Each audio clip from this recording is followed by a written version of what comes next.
అసలు frozen embryo transfer అంటే ఏంటి? ఫ్రెష్ ఎంబ్రియో ట్రాన్స్‌ఫర్ అంటే ఏంటి? దేనికి అడ్వాంటేజెస్ ఎక్కువుంటాయి? ఫ్రోజన్ ఎంబ్రియో ట్రాన్స్‌ఫర్‌కా? ఫ్రెష్ ఎంబ్రియో ట్రాన్స్‌ఫర్‌కా? దీని గురించి తెలుసుకుందాం.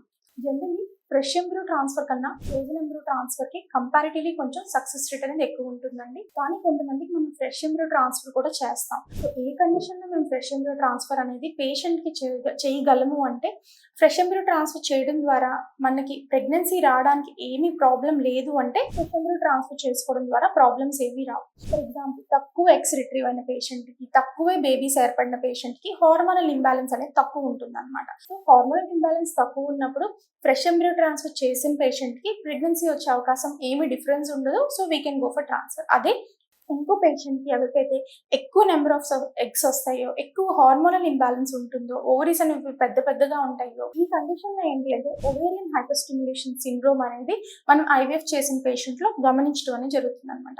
సో, ఈ కండిషన్స్‌లో ఫ్రోజన్ ఎంబ్రియో ట్రాన్స్‌ఫరే బెటర్ ఆప్షన్‌గా ఉంటుంది. వాళ్ళకి ఫ్రెష్ ఎంబ్రియో ట్రాన్స్‌ఫర్ చేయకూడదు. ఇదొక్కటే కాదు.